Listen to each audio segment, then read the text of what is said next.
আসসালামু আলাইকুম। ছায়াগল্প বাই তাওসিফের তৃতীয় এপিসোডে আপনাদের সকলকে জানাই শুভেচ্ছা এবং অভিনন্দন। আমি একটা কথা সবসময় বলি, সেটা হচ্ছে ভয়ের গল্প শোনার জন্য একটা পরিবেশ দরকার। ভয়ের গল্প আপনি যদি ভয়ের পরিবেশে শোনেন, তাহলে সেই গল্প বা ঘটনাটি আপনার কাছে আরও অনেক বেশি জীবন্ত হয়ে ওঠে। কারণ যখন রাতের বেলা আপনি লাইট বন্ধ করে কানে হেডফোন লাগিয়ে একটা নিশ্চুপ রুমে একা একা শুনবেন, তখন আসলে ভয়ের যে আসল ফিল, ভয়ের যে আসল মজা, এটা আপনি পাবেন। কারণ আমরা সবাই আসলে কম বেশি ভয় পেতে ভালোবাসি। কারণ ভয় এমন একটা জিনিস, ঘটনা যেরকমই হোক, বিশ্বাস করা বা না করা সেটা আসলে ব্যক্তির উপরে নির্ভর করে। কিন্তু ভয় পেতে আমরা কিন্তু সবাই পছন্দ করি। ভয়ের মুভি দেখতে, ভয়ের ঘটনা শুনতে আমরা কিন্তু সবাই পছন্দ করি। যাই হোক, আমি আসলে খুব বেশি কথা না বাড়িয়ে আজকের ঘটনায় চলে যাব। তো এই ঘটনাটি আমাকে পাঠিয়েছেন সায়েম হোসেন, অ্যাম্বুলেন্স সহকারী, বরিশাল জেলা হাসপাতাল। ঘটনাটির তিনি নামকরণ করেছেন শেষ যাত্রার সহযাত্রী এই নামে। তো ঘটনাটা যেভাবে লেখা আছে আমি ঠিক সেভাবেই পড়ছি। ঘটনাটা 2020 সালের জুলাই মাসের এক রাতে। তখন করোনার মধ্যকাল। আমরা যারা লাশবাহী অ্যাম্বুলেন্সে কাজ করতাম তারা অতিমাত্রায় চাপের মধ্যে ছিলাম। সরকার নির্ধারিত নিয়মে দাফন ও সংস্করণের কাজ চালাতে হতো নির্জনে, পরিবারের অনুপস্থিতিতে। এমন এক সময় হঠাৎ হেড অফিস থেকে ফোন এলো, একটা মৃতদেহ ঢাকায় নিয়ে যেতে হবে। আত্মীয়রা পায়নি, প্রশাসনের নির্দেশে রাষ্ট্রীয়ভাবে দাফন হবে, আজ রাতেই রওনা দাও। রাত তখন 2টা। হাসপাতালের চারপাশটা ফাঁকা। আমি আর আমার চালক বন্ধু রাজীব ভাই প্রস্তুতি নেই। লাশ রাখা হয় সাদা মোড়া কাঠের কফিনে, সিলমারা পলিথিনে মোড়া। বয়স আনুমানিক 65। নাম পরিচয় পরিষ্কার নয়, সন্দেহভাজন কোভিড রোগী। আত্মীয় স্বজন আসেনি, ফোন ধরছে না। উপরের নির্দেশে আমাদেরই যেতে হলো। প্রথম 1 ঘন্টা কিছুই হয়নি। আমরা বরিশাল শহর ছেড়ে খুলনা হাইওয়েতে উঠি। গাড়ির মধ্যে তখন পিন পতন নীরবতা। পেছনে সেই নিঃশব্দ কাঠের কফিনটা। মাঝে মাঝে হালকা ঝাঁকুনিতে শব্দ হয়। আমি আর রাজীব ভাই চেষ্টা করি স্বাভাবিক থাকার। মাঝে মাঝে রেডিও চালাই, আবার মাঝে মাঝে চুপ করে বসে থাকি। কিন্তু ঝালকাঠি পার হতেই একটা গন্ধ আমাদের নাকে আসে। ঘামের মতো নয়, পচা দেহের গন্ধও নয়, আতরের মতো কিন্তু হালকা, মাথা ঝিমঝিম করে এক ধরনের গন্ধ। আমি রাজীব ভাইকে জিজ্ঞেস করি, ভাই কিছু পচে গেছে নাকি? তিনি উত্তরে বললেন, সব ঠিক আছে, তুই মনোযোগ দিয়ে আয়াত পড়। আমরা রেডিও বন্ধ করে দিলাম। বাইরের রাতটা তখনও নিস্তব্ধ। হঠাৎ আয়নার ভেতরে দেখি একটা ছায়া যেন গাড়ির ভেতরে বসে আছে। কিছু বলতে যাই, কিন্তু গলা শুকিয়ে যায়। মনে হচ্ছিল কারো চোখ আমার পেছনে। পিছনের কাচের আলো পরে একটা প্রতিফলন তৈরি করছে, যেটা স্বাভাবিক নয়। ছায়াটা ধীরে ধীরে মাথা নিচু করছে, আবার তুলছে, যেন নিঃশ্বাস নিচ্ছে। আমি চোখ মেলে তাকিয়ে থাকি, কিন্তু সাহস করে পিছনে ফিরতে পারি না। আমরা পদ্মা সেতুর কাছাকাছি আসতেই গাড়িটা হঠাৎ একবার ঝাঁকি দিয়ে ওঠে। হেডলাইট নিভে যায় কয়েক সেকেন্ডের জন্য। তখনই মনে হলো পিছন দিক থেকে কেউ ফিস ফিস করে বলল, আর কত দূর, অনেক দেরি হয়ে গেছে। আমি ঠান্ডা ঘাম দিচ্ছি। রাজীব ভাই পেছনে তাকাননি, শুধু বলেন, কিছু শুনলি না? মনোযোগ দে, আয়াতুল কুরসি পড়। আমি পেছনে তাকাতে সাহস করি না। আমরা দুইজন চুপচাপ, কেউ কোনো কথা বলছি না। এর মাঝে শুনি কোনো কিছু ধাতব কিছুর ঘষাঘষি, যেন কেউ কফিনের পেরেক চুলকাচ্ছে। ঢাকা শহরে ঢুকতে ঢুকতে রাত প্রায় 4টা। রাস্তাটা পুরোটাই ফাঁকা, বাতাস অনেক ভারী। গাড়ির ভিতর হঠাৎ ঠান্ডা লাগে। এসি বন্ধ, তবুও হাড় কাঁপানো ঠান্ডা। গ্লাভ বক্সের উপরে রাখা মৃত্যু সংক্রান্ত ফর্মটা হঠাৎ দুমড়ে মুচড়ে যায়। আমি হাতে তুলে নেই, দেখি মাঝ বরাবর একটা আঁচড়ের দাগ, যেন কেউ নখ দিয়ে টেনে দিয়েছে। গাবতলী পৌঁছানোর আগেই রাজীব ভাই গাড়ি থামান, বলেন, সায়েম, তোকে একটা কথা বলি। এই মহিলা জীবিত থাকা অবস্থায় তার আত্মীয়রা তাকে রেখে পালিয়ে গিয়েছিল। আমি খবরের কাগজে পড়েছি। এখন দাফনের সময়ও কেউ আসেনি। হয়তো সে কিছু বলতে চায়, বুঝলি? আমার বুকের ভেতর টিপ টিপ করছে। রাজীব ভাই গাড়ি থেকে নামলেন একটু হাওয়া খাওয়ার জন্য। আমি তখন একা ভেতরে। হঠাৎ আমি স্পষ্ট শুনি, তোমরা দেরি করছো, আমার জানাজাটা মিস হয়ে গেছে। আমি লাফ দিয়ে দরজা খুলে নিচে নেমে আসি। রাজীব ভাই আমার কাছে এসে আমাকে ধরে রাখেন। আমার হাত পা ঠান্ডা, মুখে রক্ত নেই। কিছুক্ষণের মধ্যে প্রশাসনের লোক আসে। তারা লাশ নামিয়ে নেয়, দাফনের ব্যবস্থা করে। পরে প্রবীণ কর্মকর্তা বলেন, এই মহিলার নাম নাজমা খাতুন। উনি অনেক বছর একা ছিলেন, কেউ খোঁজ খবর নিত না। মৃত্যুর সময়ও কেউ কাছে ছিল না। হয়তো ওনার আত্মা দাফনের আগে কাউকে কিছু বলতে চাইছিল। সে রাতের পর আমি আর রাতের শিফটে লাশ বহন করিনি, কখনো সাহস করে সে রাস্তায় ফিরিনি। আজও রাতে চোখ বন্ধ করলে মনে হয় পেছনের সিটে কেউ বসে আছে, মাথা নিচু করে বলছে, জানাজাটা মিস হয়ে গেল বাবা, জানাজাটা মিস হয়ে গেল। তো ধন্যবাদ। এভাবেই ঘটনাটা শেষ হয়েছে সায়েম ভাইকে তার ঘটনার জন্য। আমরা আসলে আরও বেশি করে অ্যাম্বুলেন্স রিলেটেড যে সকল ঘটনা আছে সেগুলো আমরা চাই, কারণ অ্যাম্বুলেন্স লাশবাহী, বিশেষ করে লাশবাহী অ্যাম্বুলেন্সগুলো এমন একটা বাহন যার মধ্যে অনেক রকম অতিপ্রাকৃত ঘটনা ঘটে, এবং আমাদের যে ড্রাইভার ভাইয়েরা আছে তারা আসলে অনেক বেশি ঘটনার সম্মুখীন হয়। তাদের কাছ থেকে আমরা আরও বেশি বেশি ঘটনা চাই, যাতে তারা আমাদের কাছে আরও বেশি বেশি ঘটনা পাঠান। আমাদের ডিসক্রিপশন বক্সে আমাদের ইমেল অ্যাড্রেসটি দেওয়া আছে। আপনারা চাইলে আপনাদের সাথে ঘটে যাওয়া ভৌতিক ঘটনাটি আমাদের সাথে শেয়ার করতে পারেন। তো ধন্যবাদ। আমি এরপরে ঘটনায় যাচ্ছি। এই ঘটনাটি আমাকে পাঠিয়েছেন মুজাহিদুল ইসলাম, প্রাক্তন মাদ্রাসার ছাত্র, নোয়াখালী। ঘটনাটির তিনি নামকরণ করেছেন 3 দিন 3 রাত এই নামে। ঘটনাটা যেভাবে লেখা আছে আমি ঠিক সেভাবে পড়ছি। 2013 সালের শেষের দিকের ঘটনা। আমি তখন নোয়াখালীর এক প্রত্যন্ত অঞ্চলের কওমি মাদ্রাসার হিফজ বিভাগে পড়তাম। আমাদের মাদ্রাসা ছিল খুবই সাদামাটা। চারপাশে ধান ক্ষেত, পিছনে একটা ছোট্ট জঙ্গল, আর একপাশে পুরনো কবরস্থান। তবে আমাদের একখানা নিয়ম ছিল, রাত 9টার পরে কেউ অযথা বাইরে যেতে পারবে না। পিয়নরা একে বলতো সুরা নিয়ম।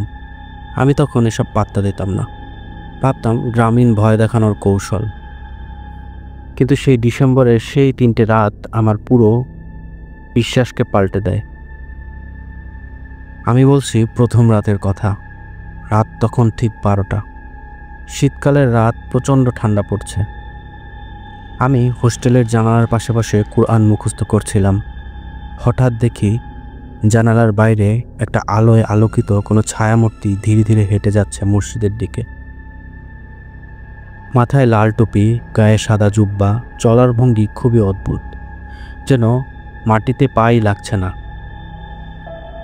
আমি ভেবেছিলাম আমাদের কোনো বড় হুজুর হয়তো তাহাজ্জুদের জন্য উঠেছেন, কিন্তু ভেতরে খুব অস্বস্তি হতে লাগলো। হুজুররা কখনো একা একা এভাবে বাইরে নিঃশব্দে হাঁটেন না, তারা অবশ্যই কোনো ছাত্রকে সাথে নিয়ে যান। আমি দরজা খুলে বাইরে গেলাম, কিন্তু কেউ নেই। মসজিদের দরজা বন্ধ, জানালার আলো নিভে গেছে, চারদিকে শুনশান হিমেল বাতাস। আমি থমকে দাঁড়ালাম কিছুক্ষণ। তখনই প্রথম অনুভব করলাম আমার পেছনে কেউ এসে দাঁড়িয়ে আছে। পেছনে তাকাতে সাহস হয়নি, দ্রুত হোস্টেলে ফিরে এলাম। কিন্তু হানিফকে বললাম, সে হাসতে হাসতে বলল, তুই এখনো ছোট, এসব নিয়ে ভাবিস না। বলছি দ্বিতীয় রাতের কথা। রাত তখন 2টা 15। আমাদের ছাত্রাবাসে একটা খালি কক্ষ ছিল। দরজায় সবসময় তালা মারা থাকতো, আর বলা হতো পুরনো এক ছাত্র একবার এই ঘরে জিন দেখে চিৎকার করে পাগল হয়ে যায়। সেই ঘরের দরজার সামনে দিয়ে যাওয়ার সময় হঠাৎ শুনি কেউ মনে হয় অজুর কল খুলেছে। তারপর হাঁপানোর শব্দ। আমি থেমে দাঁড়ালাম। আবার শুনি পানির ছাট, তারপর কোরআনের একটা আয়াত, কিন্তু কণ্ঠটা যেন বিকৃত, গলা ভারী এবং জড়ানো। আয়াতটা যেন ব্যঙ্গ করে কেউ উচ্চারণ করছে। আমি পিছনে তাকিয়ে দেখি তালাবদ্ধ ঘরের নিচের কিছু ফাঁক দিয়ে আলো বের হচ্ছে। ছায়ার মতো কারো পা দেখা যাচ্ছে, কিন্তু সবচেয়ে আশ্চর্যের বিষয় হচ্ছে তার পায়ের পাতাগুলো উল্টো ছিল। আমি দৌড়ে হোস্টেলে ফিরে যাই। সারা রাত চোখে কোনো ঘুম আসেনি। পরদিন প্রধান হুজুরকে বলি, উনি বলেন এই সময়টা জিনদের চলাচলের সময়। রাত 1টার পর কেউ যদি কোরআন ব্যঙ্গ করে পড়ে, বুঝবি সেটা মানুষের নয়। এরপরে বলছি তৃতীয় রাতের কথা। রাত তখন 3:45। এদিন আমার কয়েকজন একসাথে জেগেছিলাম। হুজুরের বারণ অমান্য করে আমরা ঠিক করলাম সেই তালাবদ্ধ ঘরের পাশে কিছুক্ষণ বসে থাকব। হানিফ, রাশেদ আর আমরা 3 জন। আমরা দরজার পাশে বসেছিলাম প্রায় আধ ঘন্টা। প্রথমে কিছু হয়নি। তারপর হঠাৎ দরজার ভেতর থেকে থক থক করে শব্দ শুরু হয়, যেন কেউ কাঠের দেয়ালে হাত দিচ্ছে। তারপর ভেতর থেকে ভেসে আসে কান্নার আওয়াজ, এক নারীর গলা, করুণ আর্তনাদ। আমরা উঠে দাঁড়ালাম।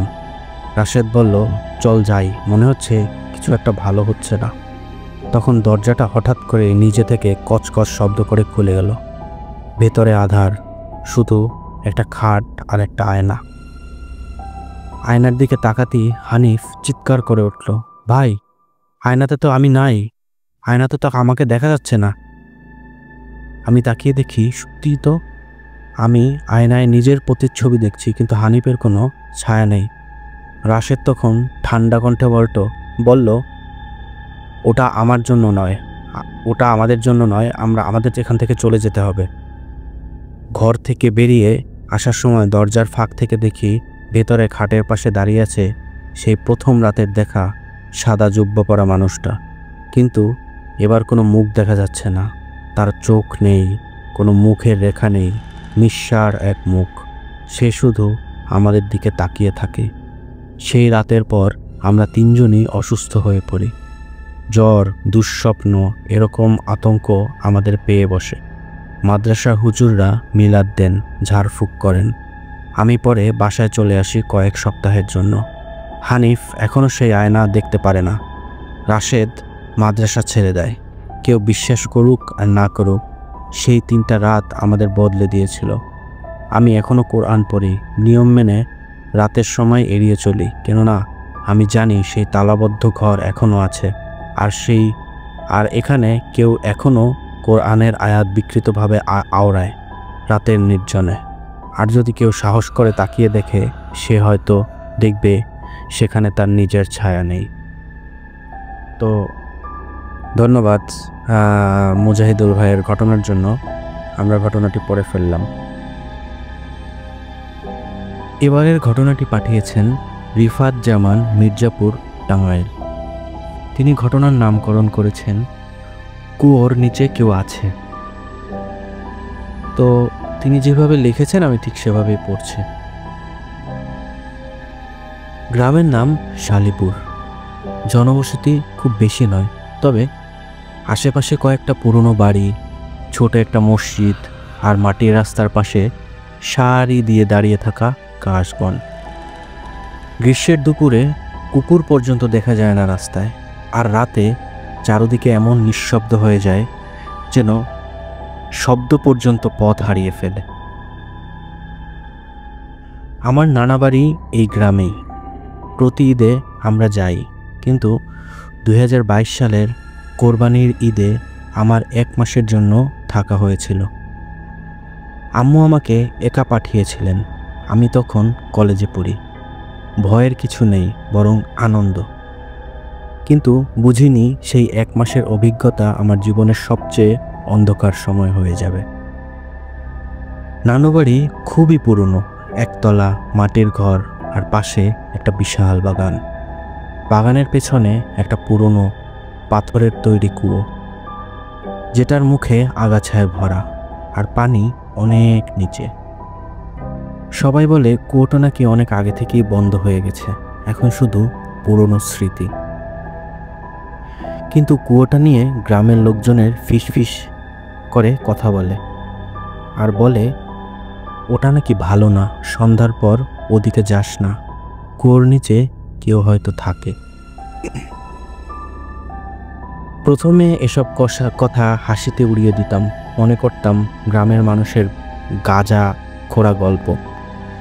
কিন্তু একদিন দুপুরে খাওয়া শেষ করে একা একা বাগানে ঘুরছিলাম। হঠাৎ কুয়োর পাশে দাঁড়িয়ে একটা অদ্ভুত গন্ধ পেলাম, শিরীষ ফুলের মতো, কিন্তু তার মধ্যে কাঁচা রক্তের টকটকে একটা আভাস। ভাবলাম হয়তো পাশের কোথাও কিছু পচে গেছে, তবে সেই গন্ধটা ছিল অস্বাভাবিকভাবে পরিচিত, যেন আমি আগে কোথাও পেয়েছি, অথচ মনে করতে পারছিলাম না সেটা কোথায়। তবে ভয়টা শুরু হয় সেই রাতেই। প্রথম রাতেই টের পেলাম ঘরের পাশের জানালা থেকে কেউ যেন তাকিয়ে আছে। আমি হঠাৎ জেগে উঠি। জানালার পাশে দাঁড়িয়ে একটা ছায়া দেখলাম, লম্বা, নিঃশব্দ, যেন একটানা তাকিয়ে আছে। আমি চিৎকার করতে গিয়েও পারলাম না, গলা আটকে গেল। কেবল তাকিয়ে রইলাম যতক্ষণ না ছায়াটা আস্তে আস্তে মিলিয়ে গেল। পরদিন সকালে নানু বললেন বাড়ির পাশে কিছু লাগছে। কাল রাতেও মোরগগুলো হইচই করছিল। আমি কিছু বললাম না। তারপরে কয়েকদিন কিছু হয়নি। ভাবলাম হয়তো ঘুমের মধ্যে কল্পনা করেছিলাম। কিন্তু একদিন সন্ধ্যার ঠিক আগে বাগানে বসে থাকতেই হঠাৎ শুনি কুয়োর দিকে ভেসে আসছে কারো কণ্ঠ, মেয়েলি কণ্ঠ, কিন্তু অস্পষ্ট, যেন পানির তলা থেকে ভিতর থেকে আসছে, আর বলছে আমায় উঠতে দাও, ঠান্ডা লাগে, খুব ঠান্ডা। আমি চমকে উঠি, দ্রুত উঠতে গিয়ে ভেতরে চলে আসি। কিন্তু রাতের ঘুম আর হয় না। চোখ বন্ধ করলেই মনে হয় কেউ পাশে দাঁড়িয়ে শ্বাস নিচ্ছে। এক রাতে সাহস করে বালিশের নিচে ফোন রেখে রেকর্ডার অন করলাম। সকালে শুনে গায়ের লোম দাঁড়িয়ে গেল, একটা নিঃশ্বাসের শব্দ, মাঝে মাঝে ফিস ফিস করে একটা মেয়ের গলা, এতদিন পরে এসেছো। আমার শরীর ঠান্ডা হয়ে আসে। আমি কাউকে কিচ্ছু বলি না, শুধু দোয়া-দরুদ পড়া শুরু করি নিয়মিত। কিন্তু ঘটনাগুলো আরও বাড়তে থাকে। এক রাতে বিদ্যুৎ চলে গেল। আমি হ্যারিকেন জ্বালিয়ে বসেছিলাম। হঠাৎ খেয়াল করি হ্যারিকেনের আলোতে দেয়ালে আমার ছায়া ছাড়া আরও একটা ছায়া দেখা যাচ্ছে, দাঁড়িয়ে, স্থির, মাথা নিচু করে। আমি ঘুরে দেখি পেছনে কেউ নেই। আবার দেয়ালের দিকে তাকাই। ছায়াটা এখন মাথা তুলেছে এবং যেন একজোড়া লালচে চোখ নিয়ে তাকিয়ে আছে ঠিক আমারই দিকে। চিৎকার করে ওঠে, সবাই দৌড়ে আসে, কিন্তু কিছুই বোঝাতে পারি না। পরদিন সকালে আমি নানাকে সব বলি। উনি দীর্ঘশ্বাস ফেলেন। তুই যেদিন এসেছিলি সেদিন রাতেই কেউ কুয়োর পাশে কাঁদছিল। আমরা ভেবেছিলাম পাগল কেউ, কিন্তু তোকে লক্ষ্য করেই ও জেগেছে। আমি স্তব্ধ হয়ে যাই। জানতে পারি বহু বছর আগে কুয়ার পাশে এক মেয়েকে শেষবার দেখা গিয়েছিল। প্রেমে প্রতারিত হয়ে সে আত্মহত্যা করেছিল। আর কারো দেহ পাওয়া যায়নি, শুধু তার ওড়না কুয়ার ধারে পাওয়া গিয়েছিল। কেউ কেউ বিশ্বাস করে তার আত্মা এখনও কুয়ার ভেতরেই থেকে গেছে, অপেক্ষা করে কাউকে হয়তো ফিরে আসার পথের জন্য। এরপর আমি আর এক রাতও থাকিনি। পরদিন বাসায় ফিরে আসি। কিন্তু এখনও গভীর রাতে যখন ঘুম ভেঙে যায় মনে হয় কারো কণ্ঠ শুনতে পাই, তুই তো কথা দিছিলি ফিরবি। যাই হোক, এভাবেই ঘটনাটা শেষ হয়। ধন্যবাদ রিফাত জামান ভাইকে তার ঘটনার জন্য। এবারের ঘটনাটি আমাকে পাঠিয়েছেন নাজমুল হাসান নামের এক ভাই। তিনি থাকেন চাঁপাইনবাবগঞ্জে এবং তিনি ঘটনার নামকরণ করেছেন লাশ কাটা ঘর এই নামে। তো ঘটনাটি যেভাবে লেখা আছে আমি ঠিক সেভাবেই পড়ছি। আমার বড় চাচা ছিলেন একজন সরকারি হাসপাতালের কর্মচারী। ডোম না হলেও তার দায়িত্ব ছিল মর্গের কাগজপত্র দেখা ও মাঝে মাঝে গার্ডের কাজ করা। ছোটবেলায় যতবার চাচার কাছে গেছি ততবারই একটা ঘ্রাণ পেয়েছি, পুরনো পচা ফিনাইল, রক্তের হালকা গন্ধ আর অদ্ভুত এক ঠান্ডা ভাব। 2009 সালের দিকে আমি এসএসসি পরীক্ষার জন্য শহরে এসে চাচার বাসায় উঠি। তার কোয়ার্টারটা হাসপাতালের ভেতরেই ছিল, ঠিক মর্গের পেছনে, একতলা টিনের ছাউনি আর একপাশে গাছগাছালিতে ভরা। প্রথম 2-3টা দিন কিছুই টের পাইনি। রাতে পড়া, সকালে কোচিং সব ঠিকঠাক, কিন্তু তারপর থেকেই শুরু হয় অদ্ভুত কিছু ঘটনা। এক রাতে পড়তে বসেছি টেবিলে, চাচা তখন রাতের ডিউটিতে মর্গে। হঠাৎ শুনি পাশের ঘরে খটাস করে কিছু পড়ে যাওয়ার শব্দ। ভেবেছিলাম ইঁদুর হবে, কিন্তু তারপরে কানে আসে কারো হাঁটার শব্দ, যেন খালি পায়ে কেউ ধীরে ধীরে ঘর থেকে বারান্দা পর্যন্ত হেঁটে যাচ্ছে। ঘর থেকে বেরিয়ে দেখি কেউ নেই। পরের দিন ভোরবেলা দরজা খুলতেই দেখি বারান্দায় এক কোণে সাদা একটি কাপড়ের টুকরো পড়ে আছে, যেটা দেখতে অবিকল ময়লা কাফনের টুকরার মতো, কিন্তু আশেপাশে কেউই ছিল না। চাচাকে বলতেই তিনি হেসে বলেন, ওসব শুনি শোনা দেখি শোনা, বেশি জানলে ঘুম হারাম হয়ে যাবে। আমি ভাবলাম শহরে নতুন এসেছি, হয়তো ভয় পাচ্ছি, কিন্তু যত দিন যায় তত সব স্পষ্ট হতে থাকে। এক রাতে ঘুম ভেঙে দেখি দরজার নিচ দিয়ে আলো পড়ছে। চাচার থাকার ঘরের লাইট, কিন্তু তিনি আজ নেই। সেই রাতে তার নাইট ডিউটি ছিল। আমি সাহস করে বারান্দায় দিয়ে মর্গের দিকে তাকালাম। দেখি লাশ কাটা ঘরের দরজা খোলা আর ভেতরে হালকা আলো জ্বলছে।